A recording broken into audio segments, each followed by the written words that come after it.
Is caring. दोनों भाई नाश्ते की टेबल पर बैठे थे। प्रियंका, मेरा नाश्ता कहाँ है? भाभी, मुझे भी ऑफिस के लिए लेट हो रहा है। इस पर प्रियंका किचन में से दोनों के नाश्ते की प्लेट्स लेकर बाहर आती है। लो भाई, आप दोनों का नाश्ता। किसी को भी 1 मिनट का सब्र नहीं है। ये प्रियंका का ससुराल है, जहाँ कोई औरत ना होने की वजह से शादी वाले दिन से ही घर के साथ दोनों भाइयों की जिम्मेदारियां प्रियंका संभाल लेती है। दोनों भाई शांति से नाश्ता कर रहे होते हैं कि अंकुश अपने भाई की प्लेट से पराठे का एक टुकड़ा उठा लेता है। आपको पता है ना, मैं खाना शेयर नहीं करता, फिर भी मेरी प्लेट में से खाना जरूरी है क्या? अरे हद हो गई है, मुझे नहीं खाना अब। अंकुर गुस्से में नाश्ता छोड़कर टेबल से उठ खड़ा होता है। अरे, ये कैसा बिहेवियर है अंकुर? एक टुकड़ा ही तो है। एक हो या आधा, मुझे भूख लगी है तो ये सिर्फ मेरा ही है। उसे भी किसी के साथ शेयर करने बैठा तो भूखा नहीं रह जाऊंगा। अरे बाबा, ठीक है, अब इस पर भी लड़ाई। दूसरा बना देती हूँ, पर प्लीज ऐसे खाना बीच में छोड़कर मत जाओ। इससे अन्न का अपमान होता है। ओ प्लीज भाभी, ऐसी कोई चीज होती ही नहीं है। आपके पास पैसे हैं, खरीदो और खाओ। अगर नहीं खाया जाए तो फेंक दो। अरे दुनिया में सब यही करते हैं। अंकुर बैग उठाकर ऑफिस के लिए चला जाता है, जिसके पीछे उसका बड़ा भाई मायूस सा घर में खड़ा रह जाता है। जिसने बचपन से सोने की चम्मच में खाया हो, उसे दुनिया के बारे में क्या पता होगा? वैसे गलती तो हमारी ही है। अगर कभी बचपन में ही सही गलत का फर्क सिखाया होता तो आज ये हाल नहीं होते। आप फिक्र क्यों करते हैं जी? भगवान है, वो जो भी करता है सबकी भलाई के लिए ही करता है। और जब वो चाहेंगे तो अपनी तरह से अंकुर भैया को भी सब कुछ सिखा देंगे। पत्नी की बात पर विश्वास कर अंकुश भी ऑफिस चला जाता है। सुबह से दोपहर होती है और अंकुर लंच करने ऑफिस के पास वाले रेस्टोरेंट में पहुंचता है, जहां वो एक साथ बहुत सारा खाना ऑर्डर कर देता है। सर, क्या कोई आपको ज्वाइन करने वाला है? नहीं तो क्यों? अब कुछ नहीं सर, ऐसे ही। वेटर चला जाता है और कुछ देर में अंकुर का ऑर्डर लेकर वापस आता है, जिस पर अंकुर सब डिशेस में से थोड़ा थोड़ा खाकर बाकी ऐसे ही छोड़कर बिल देकर चला जाता है। वाह भगवान, तेरी माया।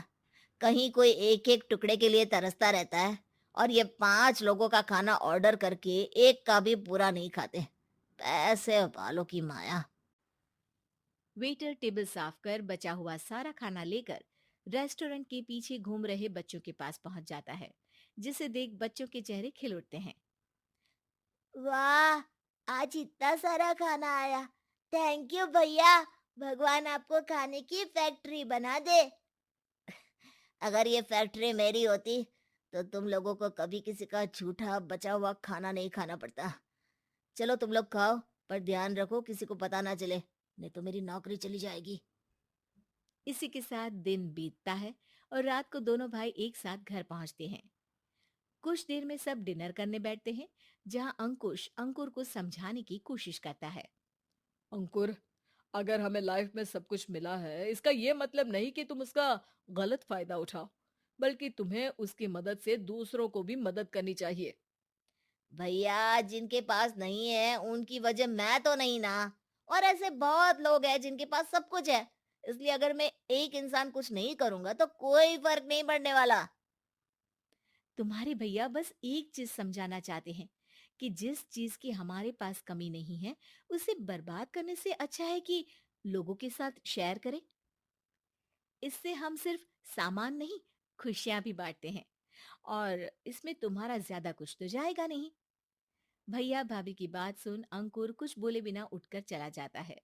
इसी तरह दिन बीतते रहते हैं, जिसमें अंकुश और प्रियंका कोशिश तो बहुत करते हैं, पर अंकुर पर किसी भी चीज का कोई असर नहीं पड़ता। एक दोपहर अंकुर सैंडविच खाते हुए सड़क के किनारे चल रहा होता है। तभी उसकी नजर आइसक्रीम वाले पर पड़ती है और वो सैंडविच सड़क किनारे फेंक आइसक्रीम खरीदने पहुंच जाता है। अब इसे कहते हैं जिंदगी का सुख। जैसे ही अंकुर आइसक्रीम लेकर पीछे मुड़ता है, तो एक आदमी को सड़क से वही सैंडविच उठाते हुए देखता है। वो आदमी बहुत कमजोर, गरीब, जैसे बहुत दिनों से खाना ना खाया हो वैसा लग रहा था। अंकुर उसके पास जाकर खड़ा हो जाता है। उसे देखकर आदमी सैंडविच अंकुर की तरफ कर देता है। आपको भी खाना है क्या? क्या हम इसे आधा-आधा कर लें? मुझे बहुत भूख लगी है। वो मेरा ही झूठा सैंडविच है। तुम दूसरा खरीद कर क्यों नहीं खा लेते? इसे क्यों खा रहे हो? अरे भैया, अगर खरीदने के पैसे होते तो 4 दिन से भूखा नहीं घूम रहा होता। हैं? क्या? तुमने 4 दिन से कुछ नहीं खाया? फिर भी इस आधे सैंडविच को मेरे साथ बाँटने के लिए तैयार हो गए? क्यों? अरे भैया, पैसा नहीं है तो क्या हुआ? इंसानियत आज भी उतनी महंगी नहीं हुई और ना ही उस पर अमीर गरीब का टैग लगा है जो हम उसे रख ना सके। पर अफसोस, आजकल लोगों के अंदर पोषण, खून या विटामिन से ज्यादा इंसानियत की कमी होने लगी है।